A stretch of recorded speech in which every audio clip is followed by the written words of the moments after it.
Muy bien, chicos. Feliz jueves. ¿Dónde están compañeros de Biluchos? Porque así es como Trump nos llamó ayer, ¿verdad? Además, durante una rueda de prensa, dijo que éramos tontos por seguir preocupándonos por los archivos de Epstein, así que creo que ahora llegamos a la pregunta importante aquí, que es, ¿a quién está protegiendo Trump? Porque está claro que está protegiendo a alguien. ¿Se está protegiendo a sí mismo? ¿Está protegiendo a alguien de su familia? Deberíamos explorar eso mientras seguimos notando patrones. Bienvenidos de nuevo a los archivos Epstein.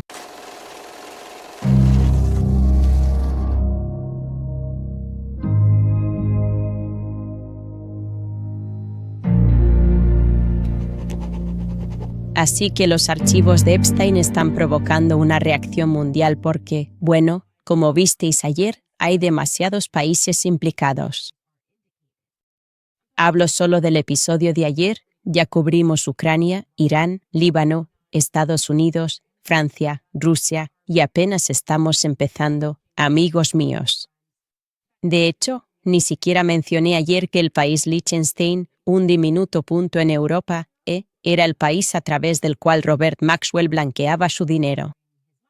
Así que, cuando robaba las pensiones, el dinero pasaba por Liechtenstein y luego a Israel. Todo el mundo está metido en esto. Vamos a hablar de África del Norte. Ah, por cierto, otro dato curioso que no incluye en el episodio de ayer. ¿Adivináis qué bufete de abogados representaba a Robert Maxwell? Esto es según Vanity Fair en 1992, hicieron un extenso perfil sobre el misterio de la muerte de Robert Maxwell. Fijaos en esto. En este artículo nos cuentan que Wilkie, Fariamp, Gallagher, si ese nombre os suena, si ese bufete de abogados os resulta familiar, es porque actualmente son el bufete que representa a Black Lively. Sí, el artículo nos dice que ellos representaron a Robert Maxwell. Y sí, ahora están representando a Ryan Reynolds en lo que el público está notando que podría ser un juego totalmente amañado contra Justin Baldoni. ¿Tiene Israel los tribunales? ¿Quién tendría el poder de amañar algo que es tan obviamente incorrecto como lo que ha estado pasando en ese caso? En fin, el punto que quiero hacer aquí es que el mundo es un escenario, amigos míos. Es un escenario. Y deberíamos escuchar, por cierto, al presidente Trump ayer explicando a la prensa que le estaba haciendo preguntas sobre los archivos de Epstein. Luego dijo esto, respecto a la supuesta farsa. Escuchad esto. Sé que quieres dejar atrás todo este misterio sobre los archivos de Epstein, pero solo quiero pedirte que aclares algo que dijiste esta mañana.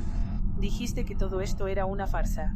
¿Tu fiscal general? Es una gran farsa. ¿Te dijo que esto era una farsa? ¿Qué pruebas puede presentar? No, no es el fiscal general. No, yo sé que es una farsa. Esto, lo empezaron los demócratas.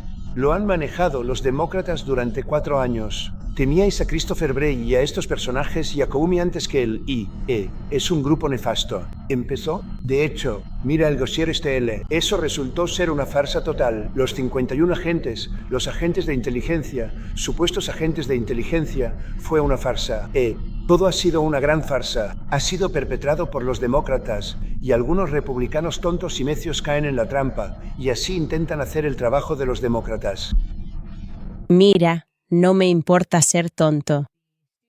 No me importa ser necio. Estaba muy contento de ser una persona en la cesta de los deplorables. Los ataques ad hominem no significan nada para mí, especialmente cuando se trata de una trama que implica hacer daño a niños, ¿vale? Simplemente creo que es tan ridículo intentar dividir a la gente y hacer que parezca que es una pelea entre la izquierda y la derecha. No es eso. De hecho, no somos tontos, pero no nos importa que nos llames así, con esos nombres. Y cuando le oigo decir eso, solo me motiva aún más a investigar sobre esto. De verdad creo que nada debería comprometernos más a querer desentrañar la historia de Epstein que la cantidad de manipulación que está ocurriendo ahora mismo. Así que vamos a volver de lleno al tema. Vamos a desmenuzar la historia de Epstein, primero porque quiero que nos mantengamos muy centrados. Va a haber tantísimos nombres, tantas cosas que están ocurriendo. Al final de esta serie, vamos a estar hablando de mitología griega, de verdad. Y quiero asegurarme de que, desde el principio, establezcamos algunos hilos y tendencias que vais a ver a medida que empecemos a tejer esta red. Vale, estos son los indicadores hasta ahora. Blanqueo de identidad. Es fundamental la gente cambiarse el nombre y usar diferentes identidades, algo que vemos en Robert Maxwell. El siguiente es el toque de Midas, ¿vale? El toque de Midas es esta persona no estaba cualificada y fue tocada. Alguien puso su mano sobre ellos y los fueron ascendiendo en las filas. El tercero, obviamente, es la desviación sexual. Robert Maxwell, ya hemos hablado de él. Un elemento teatral. También se podría decir que eso es otra parte que va de la mano con el blanqueo de identidad, el hecho de convertirse en personas diferentes con historias distintas. Es muy gitano, ¿vale? La última pieza de esto es el revisionismo histórico, no recordar lo de ayer, reescribiendo la historia. Cuando las publicaciones se involucran, cambiando constantemente el nombre de alguien, ayudándoles y diciéndonos, no recordéis lo que pasó ayer. Esto es lo que os decimos que es el presente ahora. Hablamos de la historia de Epstein, lo haremos de nuevo porque estamos en la serie. Los indicadores en la historia de Maxwell abundan en la historia de Epstein. Su historia comienza en 1953. Y no os preocupéis, he creado una línea de tiempo para vosotros en casa. Sé que a algunos os gusta pausar y repasar las líneas de tiempo. Fue en 1953 cuando, nació Jeffrey Epstein. Nos cuentan que Jeffrey Epstein pasó su infancia en Brooklyn, en una zona del barrio de Seagate, cuya población es un 80% de judíos ortodoxos de origen ruso. Vale, así que, bueno, están llegando y se están asentando en Brooklyn. Eso va a ser relevante más adelante en este episodio, así que quiero que lo recordéis. Y de manera similar, hablamos de esto cuando discutimos sobre Robert Maxwell ayer. Sus padres eran Seymour Epstein, que trabajaba en el departamento de parques de la ciudad, y Pauline Epstein, que era asistente escolar. Nos dicen que él era producto de la clase media de la ciudad de Nueva York. Esa es la misma historia que nos cuentan siempre. Todos estos refugiados simplemente no tenían mucho y luego, de repente, todos van a hacerse muy ricos en muy poco tiempo, millones y a veces miles de millones. Sabemos que asistió a escuelas públicas locales antes de entrar en el Instituto Lafayette, que está en el sur centro de Brooklyn. De hecho, esa es una foto de Jeffrey Epstein que tenemos aquí en la pantalla. Alguien había incluido esto y dijo que Epstein firmó el anuario de secundaria de mi papá y escribió, sé genial en su anuario. Así que ese es Jeffrey Epstein. Y luego nos dicen que supuestamente se graduó varios años antes. Bueno, no sé qué tan temprano. ¿Era estudiante de primer año y lo sacaron? Sabemos que vuelve a aparecer en 1969. Jeffrey Epstein entra en la prestigiosa Cooper Union College, pero abandona los estudios. Luego, en 1971, se matricula de nuevo en el Courant Institute of Mathematical Sciences de la NYU y está allí en 1971 para estudiar los aspectos matemáticos de la fisiología cardíaca. Eso es muy específico, pero ¿sabes qué? No llega hasta el final porque abandona los estudios. Deja el Courant Institute. De nuevo, no se nos da una razón. Es inexplicable. Lo que sí sabemos es que en 1973, Donald Barr, de quien ya hemos hablado, que en ese momento era el director de la prestigiosa Dalton School, publica este misterioso libro, Space Relations. Ya hemos hablado de esto. Y este libro predice, una red de chantaje sexual, niños que van a ser abusados, todo para servir a esta colonia espacial demoníaca llamada COSSAR, K-O-S-S-A-R, chicos. No hay que confundirlo con los házaros, ¿vale? Están involucrados en la trata de personas y, por alguna razón, es un libro realmente asqueroso que el director de una escuela decidió publicar en 1974, nada inquietante, y predice la historia de Ghislaine y Jeffrey Epstein. Ahora, Lo que no os conté antes es que conviene mencionar que Donald Barr era miembro, en ese momento, de la Oficina de Servicios Estratégicos en Estados Unidos, que era lo que luego se convirtió en la CIA. Es el predecesor de la CIA. ¿Vale? Así que tienes a este tipo que es un agente del gobierno, que publica este libro que predice una red de trata de personas, una colonia poderosa que cree estar por encima de todos los demás, y sí. ¿Y luego qué pasa? También quiero señalaros que Donald Barr, porque uno de los elementos de esto es, como, cambiar de identidad, y una forma de cambiar de identidad es simplemente bautizarse en una iglesia. Eso es algo que mi investigación me ha hecho comprender, muchos cambios de nombre por bautismo.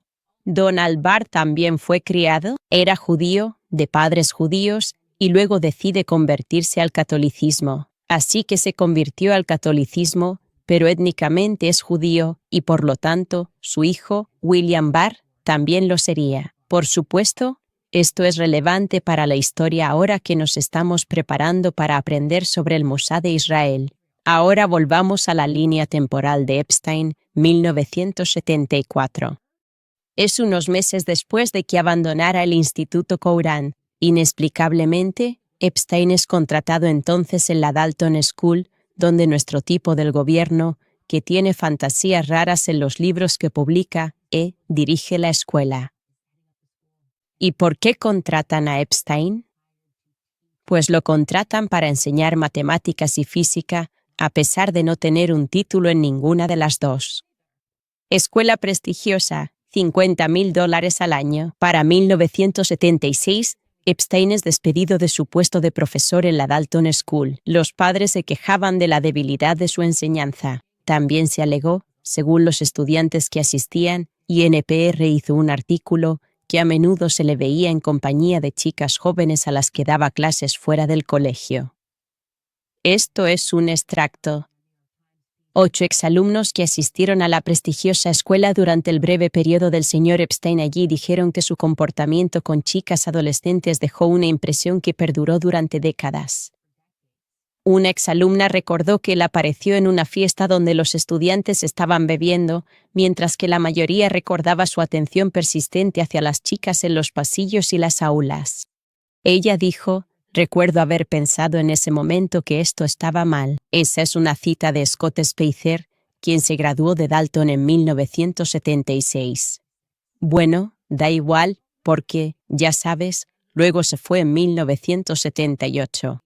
La leyenda dice: ya sabes, estamos como con la mano de Midas, dándole el toque de Midas a todo esto. La leyenda cuenta que, gracias a una conexión en la escuela, estaba dando clases particulares al hijo de alguien y de alguna manera acaba en una situación en la que conoce al CEO de Bear Stearns, que es Alan Greenberg, quien luego decide convertirlo en asistente junior en la sala de operaciones, porque obviamente no sabe nada de finanzas, ni siquiera sé si tenía algo que ver con matemáticas o ciencias.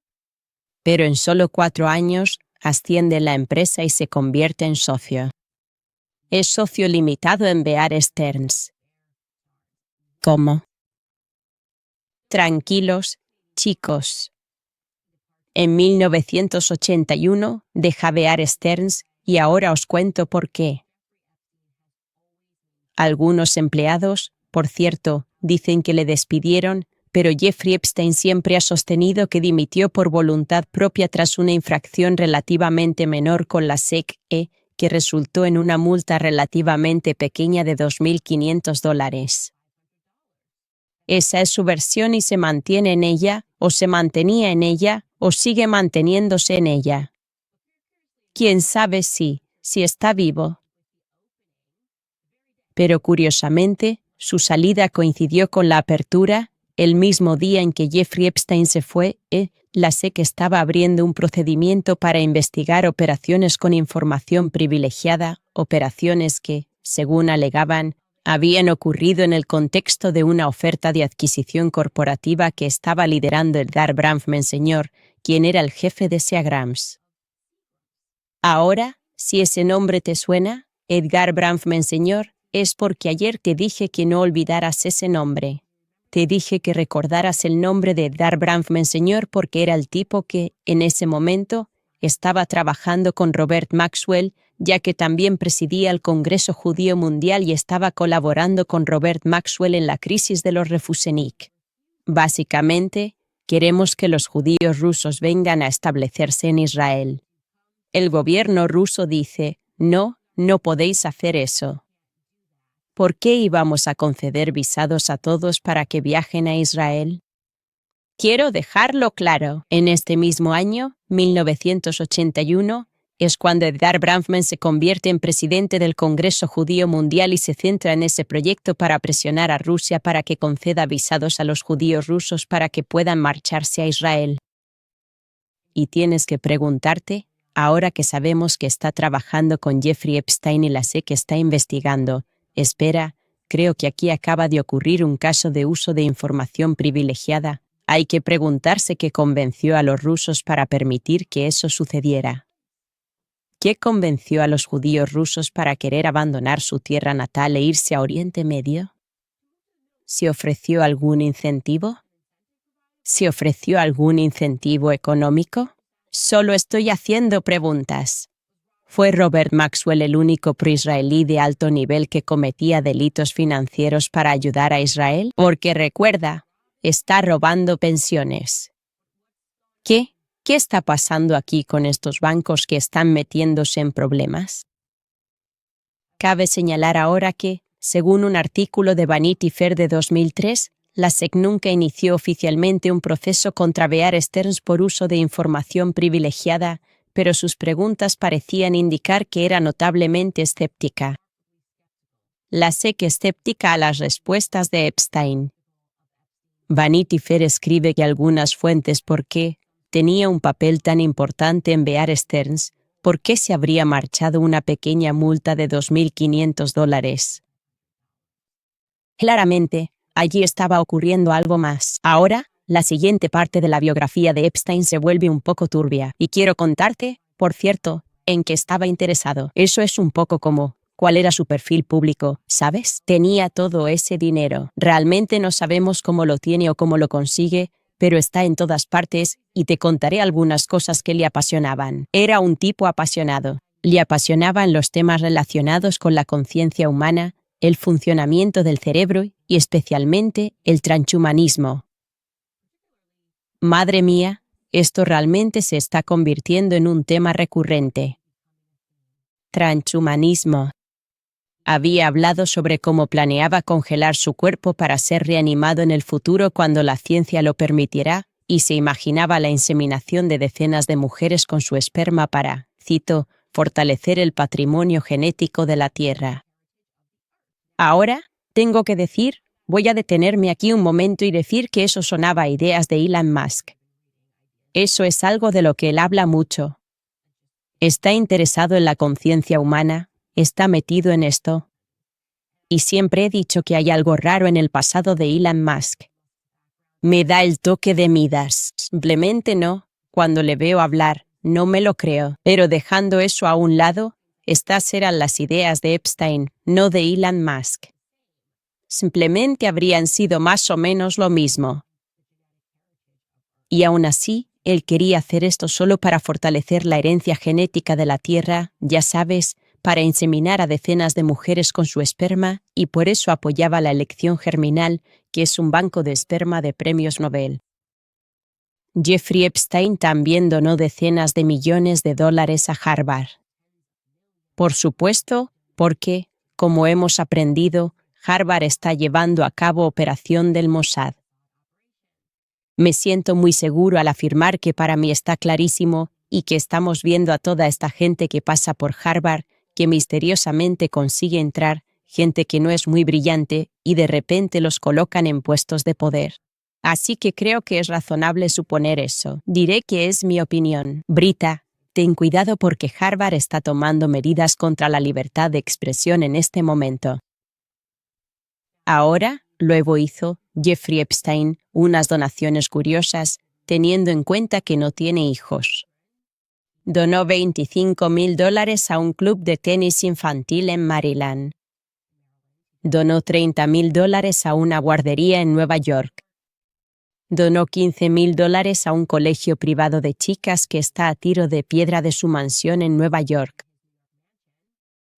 En 2017, hizo otra donación de $50.000, esta vez a la UJA, que es la Federación de Filantropías Judías de Nueva York, y ellos están abiertamente comprometidos con la gobernanza mundial. Están abiertamente comprometidos con establecer este gobierno mundial único. Epstein también donó a políticos. Te daré, hay nombres interesantes en esta lista. Puedes echarle un vistazo. Pero sí, el presidente George H.W. Bush definitivamente destaca. El secretario de Estado John Kerry también destaca. Sé que los Clinton también están en la lista. El gobernador John Kasich está en esta lista. El senador Chuck Schumer está en esta lista. Es bastante revelador. Principalmente donó a los demócratas, pero es bastante revelador a qué republicanos decidió donar. El senador Bob Dole, Sin duda es algo que creo que merece. Alguien debería indagar en esa narrativa y ver qué le motivó a donar a estas personas, especialmente en estados en los que no vivía. Ahora, volviendo a nuestra línea temporal, 1981, este es el gran año, ¿verdad? Le tienes con Edgar Bronfman. Edward Bron. Edward Bronfman está trabajando de hecho con Robert Maxwell, y ese también fue el año, 1981, en el que comenzó el caso Irán-Contra del que hablamos ayer. El caso Irán-Contra es lo que conecta a Epstein con Robert Maxwell, no solo a través de Edgar Bronfman, sino también por el escándalo de los Refusenik, pero además, como nos contó Ari Benmanos, la insistencia en ese momento venía de Robert Maxwell desde su oficina en Londres, diciéndoles que simplemente tenían que dejar que Epstein participara en la discusión sobre armas, ¿verdad? Dejen que Epstein se involucre en esto. Inclúyanlo.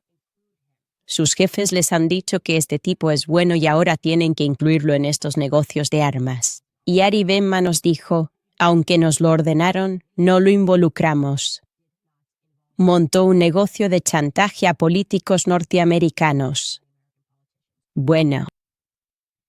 Lo que ocurre en 1987, entonces, es bastante relevante porque se trata, de manera bastante apropiada, de un contratista de defensa británico, su nombre era Douglas Lesse, alguien que contrata armas y tecnología para el ejército de una nación. Fue él, Douglas, quien recomendó a Jeffrey Epstein como un genio sin moral a Steven Hoffenberg. Steven Hoffenberg fue el director ejecutivo de una empresa financiera llamada Towers Financial Corporation. Vale, así que deberíamos reconocer ahora mismo, dejarlo claro, que antes de entrar en lo que ocurre con Towers Financial Corporation, lo que nos contó Ari Benmanos es obviamente cierto. Intento ayudar a administración, porque dicen que no hay. No saben si Jeffrey Epstein estaba vinculado a otro gobierno. No tienen ni idea de si trabajaba para el servicio secreto de otro gobierno. No tienen ni idea de si tenía vínculos con servicios de inteligencia en otros lugares. Esta es la respuesta. Si yo puedo hacer esto desde mi casa, me da la sensación de que quizá los federales también podrían hacerlo. Quizá podrían empezar por Ari Benmanos, que ha declarado eso públicamente. O empezar por estas otras personas que os están diciendo cómo están conectados. Empieza por Bronfman, investiga todo ese asunto. Solo intento ayudar al gobierno de Estados Unidos aquí. De todas formas, esto confirma que lo que dijo Ari Benmanos era cierto, que Robert Maxwell metió a Jeffrey Epstein en el negocio de las armas. Y Vicky Ward, por cierto, que es periodista, también informó de que Epstein había operado en nombre del traficante de armas saudí, Adnan Khashoggi. Ahora, si recuerdas el asunto Khashoggi, pensarás, me suena ese nombre, Jamal Khashoggi. Fue él, entre comillas, periodista, y fue brutalmente asesinado. Era simplemente un columnista del Washington Post, Jamal Khashoggi. No era un columnista del Washington Post. Su tío, Adnan, y esto según un informe de la Inteligencia de Defensa de Estados Unidos, fue señalado como uno de los mayores exportadores de droga desde Colombia en los años 80 y los 90. Y también, Viktor Trotsky, lo mencionamos ayer, es el tipo que desertó del Mossad. También afirmó en su libro que la lealtad de Adnan, sin embargo, no era hacia Arabia Saudí, sino en realidad hacia el Mossad. Aparentemente, fue un recluta de larga data del servicio secreto israelí. ¿Vale? Así que está muy claro que Jeffrey Epstein trabajaba con, para y alrededor del Mossad. Quiero decir, es que es un disparate fingir que no lo hacía. Esto explica por qué tenía un pasaporte saudí. Si podemos averiguar esto desde casa, creemos que Trump, la administración y Pam Bondi, con todos los archivos delante, ¿no pueden hacerlo? Volvamos a Tower Financial Corporation. Ahora Jeffrey Epstein está allí. Un contratista de defensa recomienda que consiga ese puesto. Y lo que ocurre es que se convierte en uno de los mayores esquemas Ponzi de la historia de Estados Unidos. El mayor hasta que Bernie Madoff llegaría años después. Entonces, Steven Hoffenberg, el director ejecutivo, quien, en ese momento, cuando este esquema Ponzi se estaba desmoronando, terminó yendo a prisión por delitos relacionados con sus esquemas y el colapso final del banco debido a ello. Es un esquema Ponzi. Hay un colapso masivo, ¿verdad? Afirmó que mientras estaba en el banco, en realidad era Epstein. Fue Epstein quien, cito, estaba muy implicado en el lado ilegal de la empresa, desde el blanqueo de dinero hasta el espionaje y el tráfico de armas. La mayor parte de este trabajo era delictivo. Después de eso, Epstein pudo financiar su empresa criminal, la Financial Trust Company J. Epstein & Company. Había otra, creo que se llamaba International Asset Collections. Pudo financiar todo eso con los activos y el dinero procedentes de los delitos de Towers Financial. Fin de la cita. Así que sí, pero Jeffrey Epstein, en lo que respecta a la caída de Towers, el esquema Ponzi, Jeffrey Epstein no cayó con ellos, porque en 1993 Jeffrey Epstein dejó el banco Towers Financial justo antes de su colapso. Así que sí, mientras Steven Hoffenberg pasó 18 años en prisión como el cerebro del fraude de Towers Financial Corporation, en realidad él afirmaba que era Epstein quien era el verdadero cerebro. De hecho, intentó sin éxito demandar a Epstein 3 veces después de salir de prisión en 2013. Él decía que Jeffrey Epstein era el verdadero arquitecto y que Jeffrey Epstein le había manipulado. Tengo que decir que tiendo a creerlo, viendo lo que estamos presenciando, estos patrones. Sí, yo pensaría que alguien le envió como agente, un contratista de defensa. Contrata a este tío, de verdad, puedes confiar en él. Y entonces Jeffrey Epstein en realidad está trabajando ¿para quién? Quizá no para tu empresa, quizá ni siquiera para Estados Unidos. Estos crímenes financieros, este patrón, Robert Maxwell, Jeffrey Epstein, estamos viendo Está clarísimo que están saqueando la hucha. Los que sufren son las personas a las que pertenecían las pensiones, cuando Robert Maxwell robó los fondos de pensiones del Mirror Group. En Estados Unidos, lo mismo. Ya sabes, cuando ocurren estas estafas tipo Bernie Madoff y dicen, el dinero ha desaparecido y todos tus ahorros se han esfumado, pero bueno, tendrás que trabajar más duro. Creo que podemos parar aquí con la historia de Jeffrey Epstein porque lo siguiente es adentrarnos en su misteriosa relación con Leslie Wexner. Es una relación muy extraña. Y tengo que decirles que realmente no tenemos conocimiento de mucho, ya que están bloqueando todo, pero años después, cuando Jeffrey está siendo realmente depuesto en relación con sus crímenes con menores, es interesante escuchar y pensar en las preguntas que el fiscal le hace durante la declaración. Escuche este vídeo de la declaración de Jeffrey Epstein. ¿Te consideras bisexual? No. Bueno. En cualquier caso, usted desarrolló una relación sexual con Leslie Wexner en algún momento. ¿Es eso cierto? No. Señor Epstein, ¿cuánto tiempo lleva sintiéndose usted atraído sexualmente por mujeres menores de edad? Objeción. Acosador / argumentativo. ¿Estás bromeando? Bueno, quiero decir, no siento que esté revelando ningún secreto aquí, ¿verdad? Solicito que se elimine del acta. Señor Epstein, Sí. ¿fue usted abusado sexualmente cuando era menor? Espera, ¿puedes repetirlo? ¿Fue usted abusado sexualmente cuando era menor? Verá, me gustaría. De nuevo, me gustaría responder a todas sus preguntas, si es que alguna parece relevante, pero me gustaría responder cualquier pregunta relevante en este momento. Sin embargo, mis abogados me han aconsejado que no puedo responder a las preguntas relevantes para esta demanda hoy. Debo aceptar su consejo o arriesgarme a perder mi derecho a una representación efectiva según la sexta enmienda. Por lo tanto, hago valer mi derecho de la quinta, sexta y decimocuarta enmienda a través de la Constitución de los Estados Unidos. Es una estrategia legal, especialmente cuando sabes que están tramando que él va a firmar un acuerdo de culpabilidad y salirse con la suya, y luego seguirá dirigiendo la oficina del sheriff en Miami. Es una estrategia decir, acoge que a la quinta enmienda para todo. Pero si mi abogado dijera, acoge que a la quinta enmienda para todo, y algunas preguntas fueran tan absurdas, no. ¿Pero por qué? ¿Qué hizo que la fiscalía le preguntara si había tenido o no una relación sexual con Lex Wessner? ¿Qué sabían ellos? ¿Qué salió a la luz cuando investigaban y acusarle? Alguien aparece, la mano de Midas, dejad a ese tipo en paz.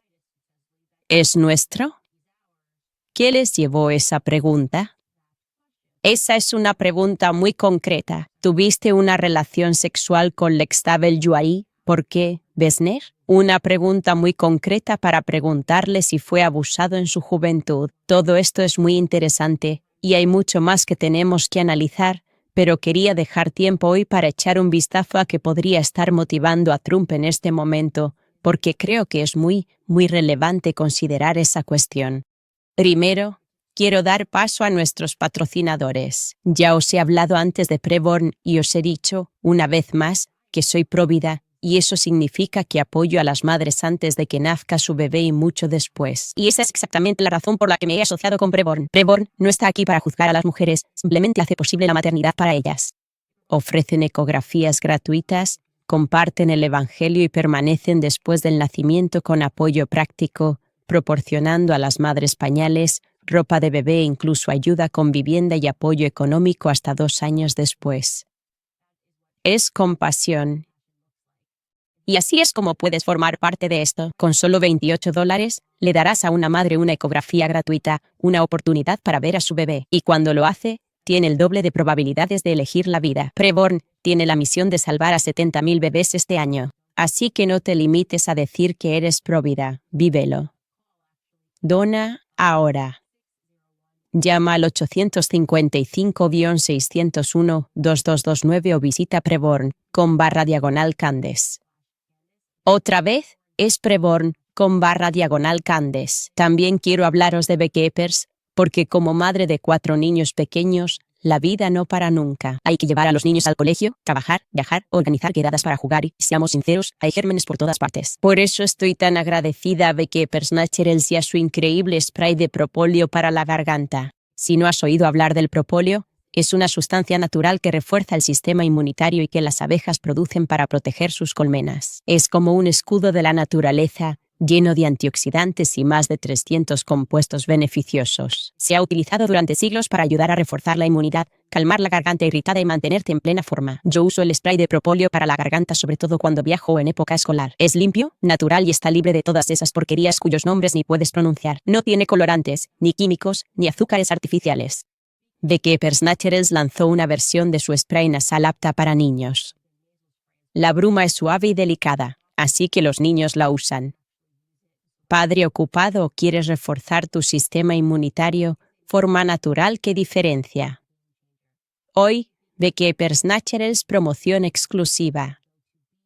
Beekeepers Naturals, /Candes código CANDACE 20% descuento tu pedido. Productos Beekeepers Naturals Target, Whole Foods, Amazon, CVS y Walgreens. Eso es BEKEPRSNATURALS, con // Candes y asegúrate de introducir el código Candace al finalizar la compra. Bien, ¿a quién está protegiendo Trump? Hay que preguntárselo. No lo creo, y sé que estabais en los comentarios, enfadados conmigo por esto. Dije que no creo que Trump esté en los archivos de Epstein. Decís, Candace, venga ya. Obviamente está en los archivos de Epstein. Y yo sigo manteniendo, os lo digo de verdad, que realmente no creo que Trump esté en estos archivos de una manera que le haga estar nervioso porque salga a la luz. Simplemente no lo veo así.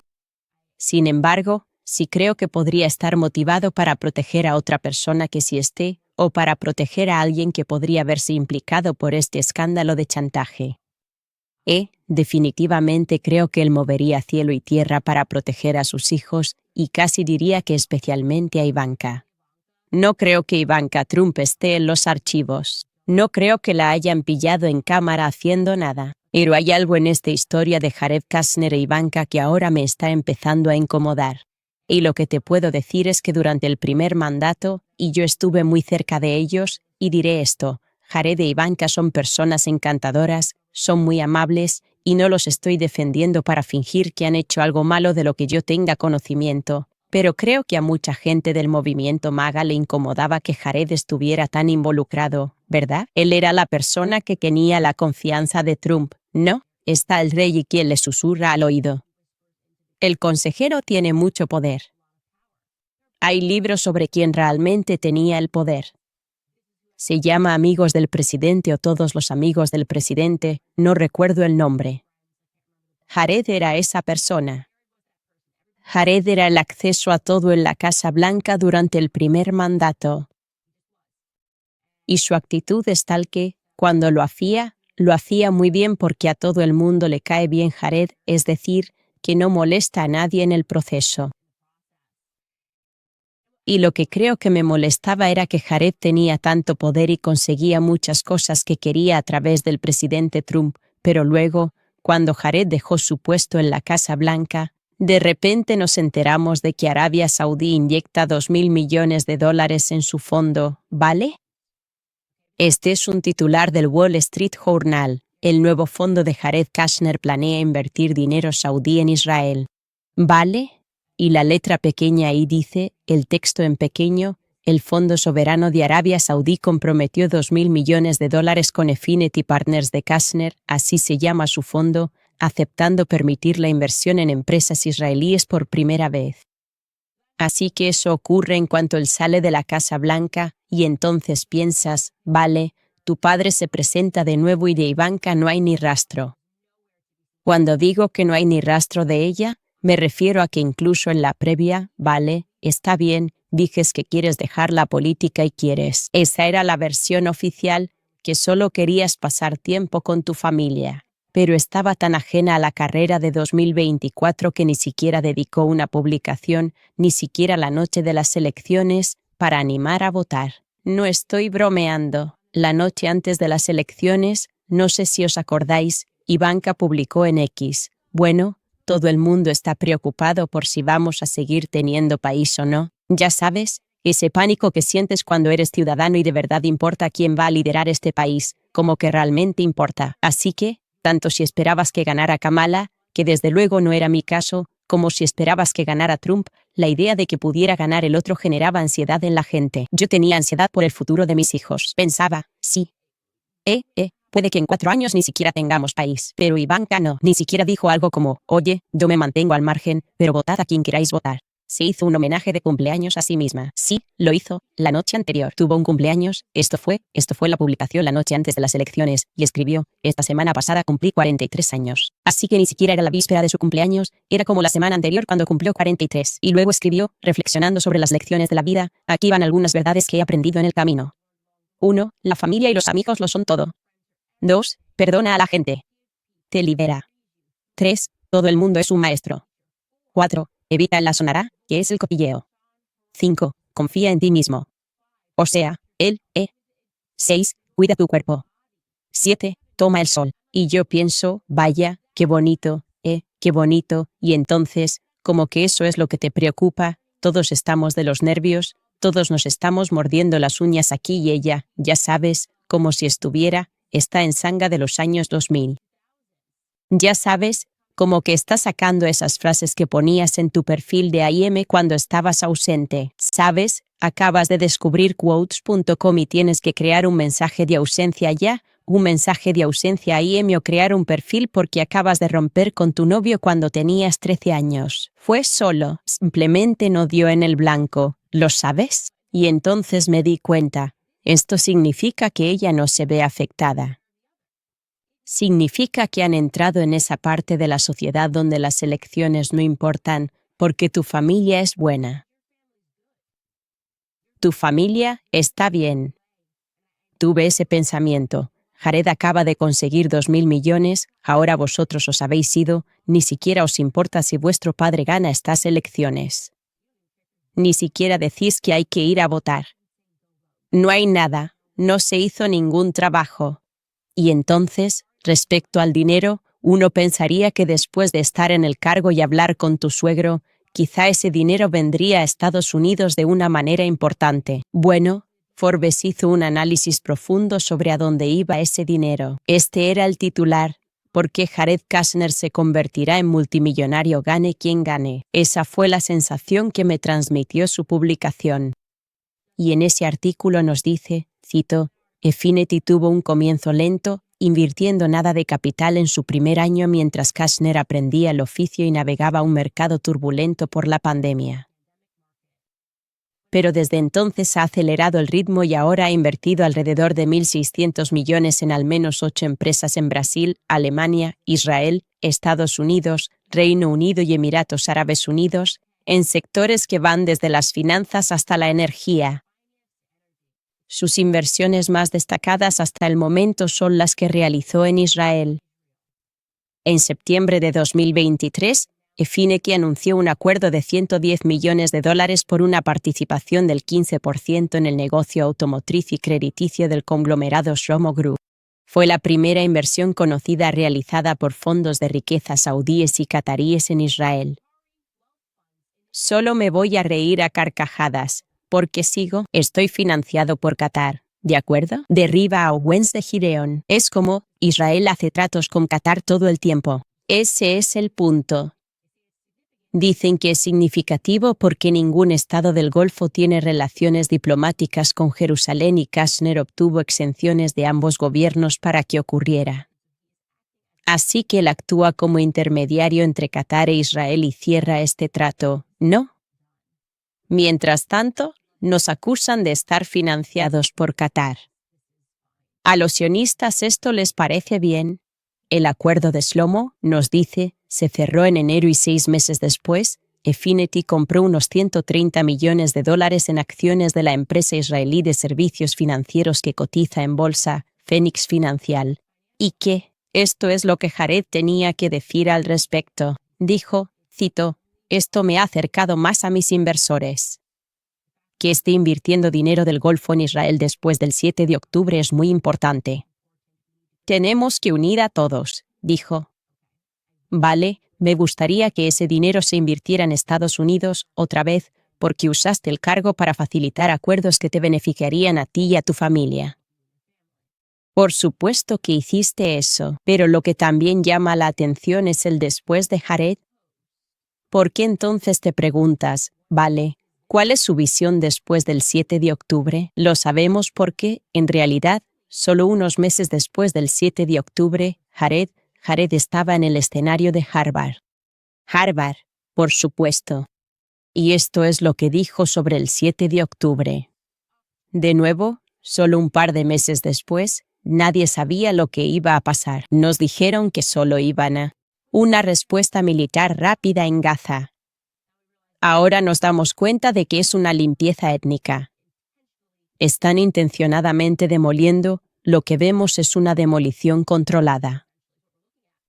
Están demoliendo todo lo que ven, y esto es lo que Jared Kushner dijo en el escenario de Harvard solo un par de meses después. Aparentemente, quizá él vio esa demolición antes que el resto de nosotros. Escuchad esto. Creo que ambas partes están gastando una fortuna en lo militar. Creo que ninguna de las dos partes, realmente quiere tener, ya sabes, una organización terrorista enclavada justo entre ellas. Y la franja costera de Gaza podría ser, muy valiosa para, si la gente se centrara en, digamos, mejorar, ya sabes, los medios de vida. Piensa en todo el dinero que se ha invertido en esta red de túneles y en todas las municiones. Si ese dinero se hubiera destinado a la educación o la innovación, ¿qué se podría haber logrado? Así que creo que, es una situación un poco desafortunada allí. Pero creo que, desde la perspectiva de Israel, haría todo lo posible por sacar a la gente y luego limpiar la zona. Eso es como una forma muy bonita de decir limpiar étnicamente la región, dejarla limpia y luego tenemos una propiedad valiosa. Tenemos una propiedad costera muy valiosa. Luego sabemos que Trump está hablando de construir hoteles Trump y realmente te hace preguntarte, ¿vale? Eso fue el 15 de febrero de 2024 y él ya tenía una visión inmobiliaria para la gente que iba a ser desplazada de Gaza. Así que, volvamos a nuestros indicadores, ¿de acuerdo? Nuestros indicadores lo tenemos, chicos, desde el principio, cuando hablábamos de esto. Blanqueo de identidad, el toque de Midas, desviación sexual, teatro, revisionismo histórico. Y en cuanto al toque de Midas, al parecer se ha informado, y esto no era un informe político, por cierto, esto se hizo en 2006, antes de que Jared Kushner fuera conocido públicamente. Había un tipo que dijo que sí, que Jared Kushner entró en Harvard gracias a ese toque de Midas. Decían que él tenía. No tenía las notas para entrar en Harvard. Te voy a hablar de Dan Golden. En 2006 escribió un libro llamado El precio de la admisión. Investigaba algo ajeno a la política. Le parecía curioso que tanta gente entrara en Harvard sin cualificar. Estaba investigando por qué tantos hijos de la élite entran en Harvard a pesar de no tener el nivel académico necesario para hacerlo. Y Jared Kushner salió de forma natural en su investigación. Y según él y su investigación, escribe, cito, el promotor inmobiliario de Nueva Jersey, Charles Kushner. Ese es el padre de Jared. Vamos a hablar de él en un momento. Había prometido $2,5 millones a la Universidad de Harvard en 1998, poco antes de que su hijo Jared fuera admitido en la prestigiosa Universidad de la Ivy League. En ese momento, Harvard aceptaba a 1 de cada 9 solicitantes, escribe. Luego fue a hablar con los antiguos administradores del instituto de Jared sobre esta peculiaridad. Decides hacer una donación antes de que tu hijo, ya sabes, decida que quiere ir allí, justo cuando está a punto de solicitar la admisión. Y entonces él habló localizó a un exadministrador de la escuela secundaria de Jared, la Frisch School, y en su libro cita al administrador diciendo, cito, no había forma de que nadie en la oficina administrativa de la escuela pensara que él entraría a Harvard por sus méritos. Se trata de un exfuncionario de la escuela Frisch de Paramus, Nueva Jersey. El administrador continuó diciendo, y cito, su promedio no. Sus calificaciones del SAT tampoco. Pensamos que esto no iba a suceder. Y Jared fue aceptado. Entonces Charles Kushner hizo más trabajo y descubrió que él estaba en la junta de algo en Harvard o en alguna comisión en Harvard junto con su esposa y que se les permitió estar en esa comisión a pesar del hecho de que él, para entonces ya había sido declarado culpable de delitos financieros. Llegamos de Rusia con millones de dólares en un par de meses. El trabajo duro da sus frutos. Trabajamos muy duro. Suerte. Esa es la historia de la familia Kushner. Es interesante, la verdad. Y cuando hablas de desviación sexual y chantaje, de verdad me pregunto por qué demonios Trump pensó que era apropiado nombrar a Charles Kushner como embajador después de concederle un indulto como embajador, por supuesto, en Francia. Porque, ¿qué sabemos de Charles Kushner? Sabemos que fue a prisión por evasión de impuestos y manipulación de testigos. Si te preguntas si era culpable o no, y no sabes lo asquerosa que es esta historia, el fiscal general que lo metió en la cárcel fue Chris Christie, fiscal general de Nueva Jersey. Nunca supe la historia de lo que hizo Charles Kushner. Y Voy a dejar que escuches a Chris Christie contarlo, porque, Margaret Over le estaba preguntando en el programa Firing Line de PBS. Esta es una periodista, Margaret Over, y le estaba preguntando a Chris Christie sobre aquella vez que metió a Charles Kushner en prisión. Escucha esto. Me sorprendió que no te defendieras más por procesar a Charles Kushner en el libro. Simplemente creo que era tan obvio que tenía que ser procesado que... Quiero decir, si un tipo contrata a una prostituta para seducir a su cuñado, lo graba en vídeo y luego le envía la grabación a su hermana para intentar intimidarla y que no testifique ante un gran jurado, ¿de verdad necesito más justificación que esa? Es uno de los crímenes más repugnantes y asquerosos que procesé cuando era fiscal federal. Y yo era fiscal federal en Nueva Jersey, Margaret, así que allí teníamos algunos crímenes realmente repugnantes y asquerosos. Pero simplemente expuse los hechos, y cualquier persona objetiva que los vea sabe que, ante esos hechos, tenía una obligación moral y ética de presentar esa acusación.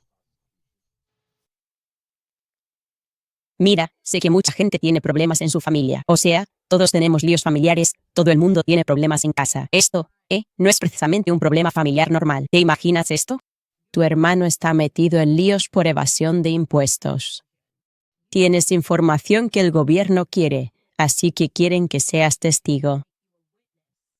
Para evitar que seas testigo, tu hermano va a tu marido, decide contratar a una prostituta para seducirle y graba en vídeo a tu marido teniendo sexo con la prostituta.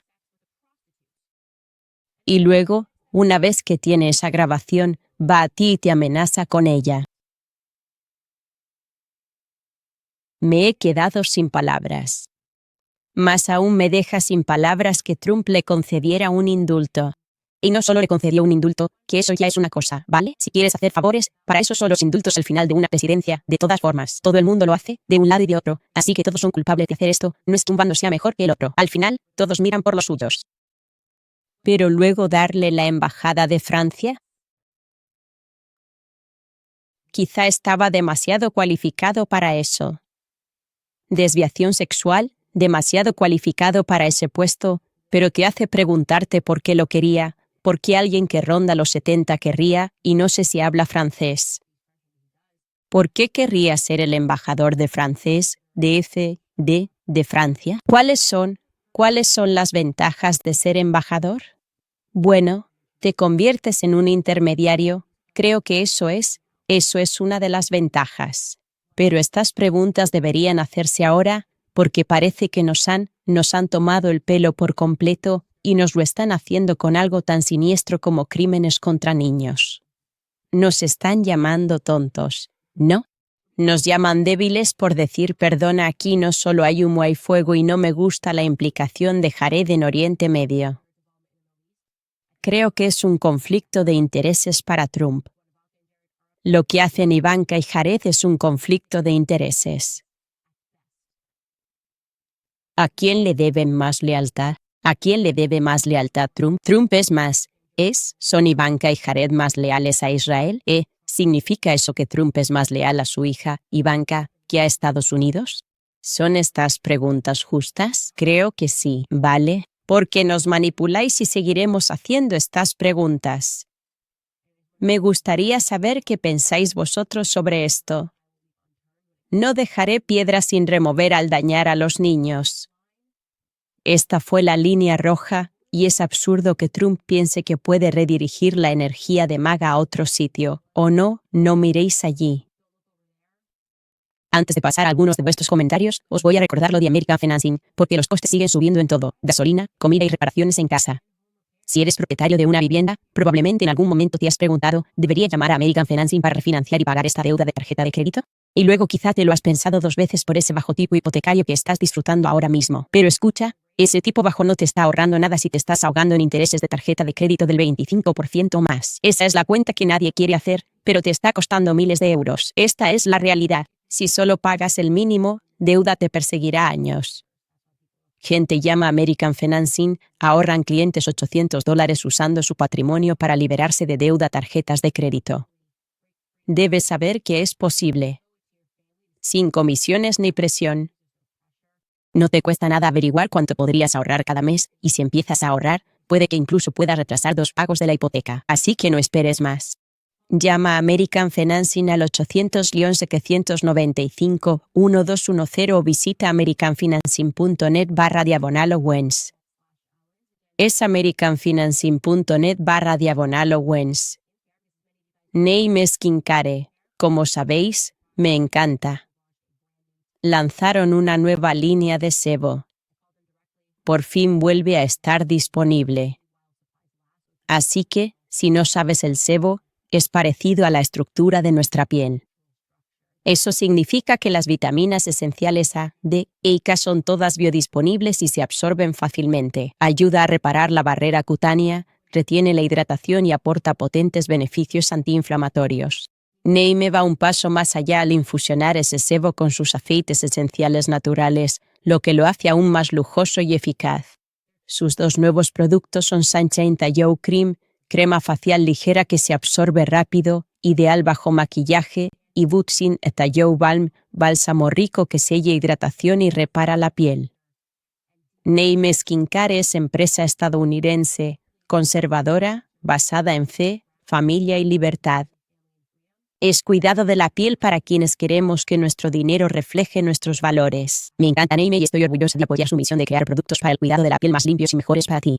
Estos nuevos productos de sebo son precisamente eso, y además, esto es solo el principio. Así que, no esperes más. Entra en neimeskincare.com y usa mi código CANDICE10 para ahorrar un 10% en tu pedido. Empieza a apoyar a empresas que defienden lo que tú crees. Con Neime, no solo consigues una piel bonita, obteniendo cuidado de la piel sin confesiones. neimeskincare.com y usa mi código CANDICE10. ¿En qué estáis pensando? Porque estoy pensando mucho. No me gusta nada. Esta versión de Trump no me convence. No voy a evitar decirlo. Tenemos a ST que escribe: Candes, admiro tu valentía, periodismo de primera clase. Ningún hombre se atreve a hablar de esto públicamente. Ya veis por qué. El problema es que si todos nos quedamos callados, entonces nunca vamos a alcanzar una masa crítica. Creo que hemos alcanzado la masa crítica en Israel y por eso están aprobando estas leyes, especialmente en Harvard. Mirando la implicación de Trump en Harvard, ¿por qué Harvard fue tan central? Esto es redefinir el antisemitismo, basura woke bajo el racismo. Leyes sobre el discurso. Me da igual si te ofendes porque eres negro o judío, ¿vale? No eres especial. Si necesitas irte a casa a llorar, puedes hacerlo, pero no tienes derecho a amenazar nuestra libertad de expresión porque crees que eres intocable. Eso es ridículo. De nuevo, Harvard, el toque de Midas. Todos pasan por Harvard. Te lo digo, conozco a muchos idiotas que pasaron por Harvard. Nunca me tuvo sentido. A menos que sea una operación, a menos que haya una movida ahí dentro. Solo lo dejo caer ahí. Radisson escribe: hombre musulmán aquí, nacido y criado en Estados Unidos. Solo quiero que sepas lo increíble que eres y que sepas cuántos musulmanes en todo el mundo aprecian todo lo que haces. Gracias. Quiero decir, hay mucho que analizar en esto. Con el "a por el engaño harás la guerra", especialmente en Oriente Medio. Creo que Israel ha causado muchos problemas en el Medio Oriente. Quiero decir, lo que está sucediendo ahora mismo hoy, ni siquiera hemos llegado a esto. Siria, están bombardeando Damasco. Fue Bibi Netanyahu quien financió a los terroristas. Así que cuando vemos estas historias ahora, una vez más, están borrando la historia de ayer. Vaya a ver, Bibi Netanyahu financió al-Nusra en Siria. Él es la razón. Derrocó al gobierno de Assad. Estaban protegiendo a los cristianos. Ahora los sionistas van diciendo, mira lo que está pasando. Los cristianos están muriendo en Siria. Sí, a instancias de Bibi Netanyahu. ¿Qué me decís? ¿De verdad hay alguien que todavía se cree que son musulmanes? ¿De verdad hay alguien que no se crea que eso es la CIA y el Mossad? ¿Hay alguien que, viendo que ISIS nunca ataca a Israel, no se haga esas preguntas? No, no tiene ningún. Y, de hecho, a todos los que atacan es exactamente, por la razón que sea, siempre beneficia a Israel. Y sí, al-Nusra, que al principio era un brazo de Al-Qaeda en Siria. Hablé de esto con Scott Horton. Hablando de esto, Él sí que es el verdadero experto en este tema. Hablamos sobre lo que estaba ocurriendo en Siria. Ese es Bibi Netanyahu. Él derrocó a Assad. Siguen diciéndote que las personas a las que están derrocando son los asesinos, los locos.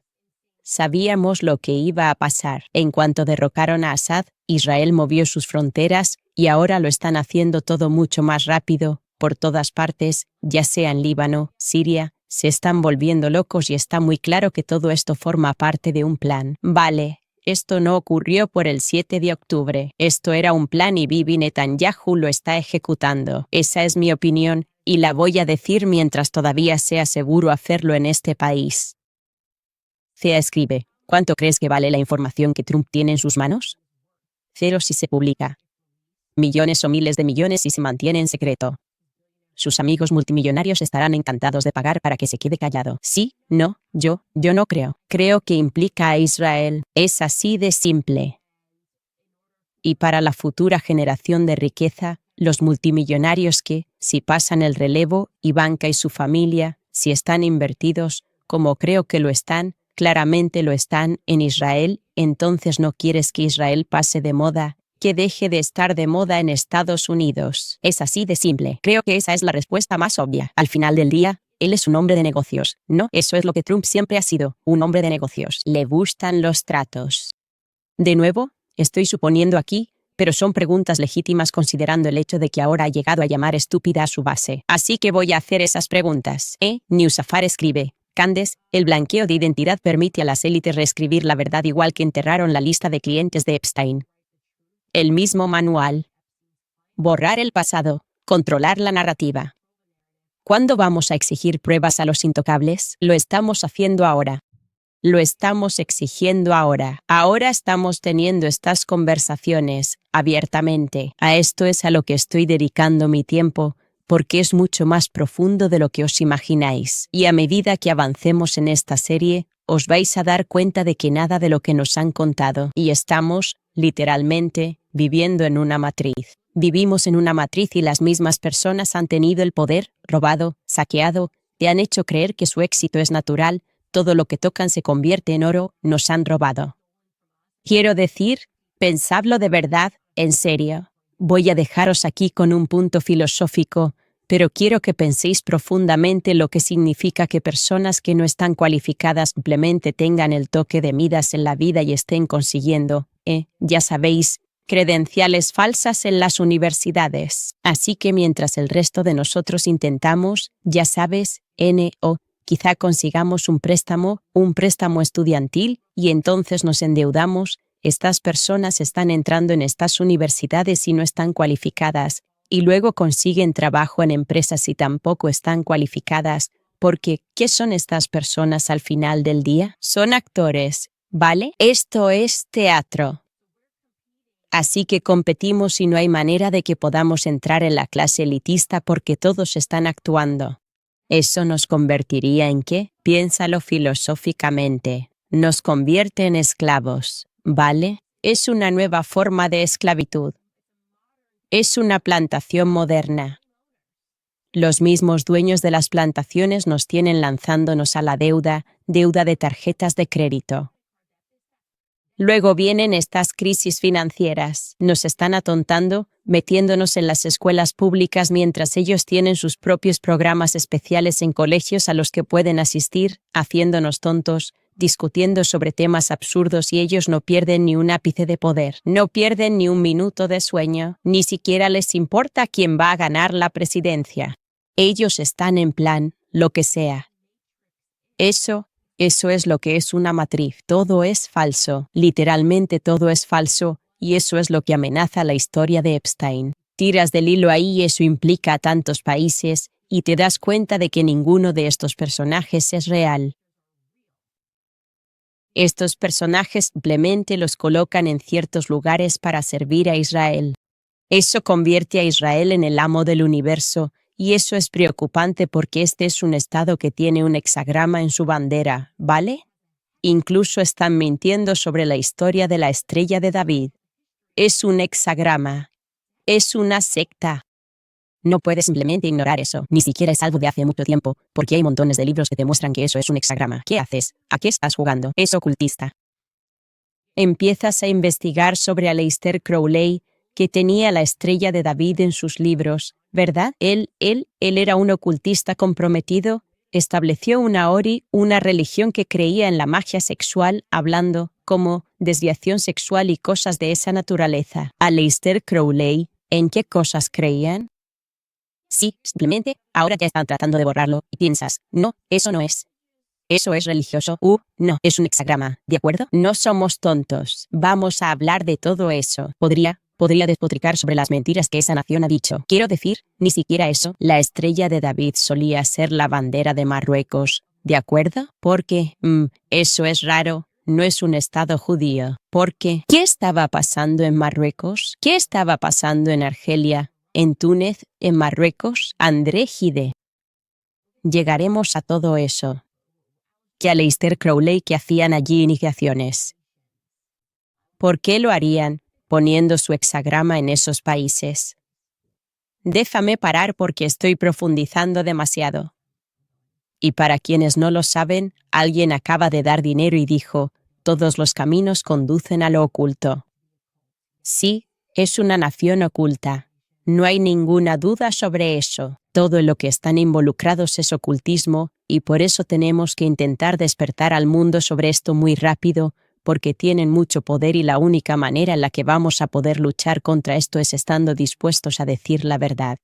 Para aquellos que quieran, apoyar mi trabajo como periodista, podéis ir a la página web. Por desgracia, no tengo el toque de Midas, y, podéis comprar algo de merchandising, podéis suscribiros. Sí, tenemos nuevo merchandising. También podéis apuntaros, a la serie Shot in the Dark.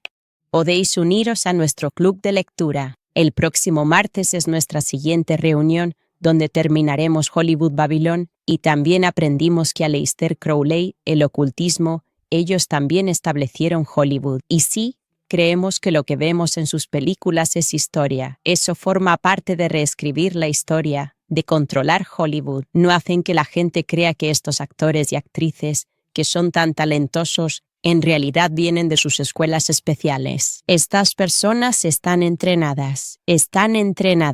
Odio hacer que tu mundo se derrumbe. Es una ilusión cuidadosamente tejida. Pero no pasa nada. ¿Por qué debería venirse todo abajo? No, porque así podemos volver al principio y reconocer qué es real y qué es falso. ¿Qué es real? Veo lo que acabo de hacer ahí. En fin, nos vemos el lunes.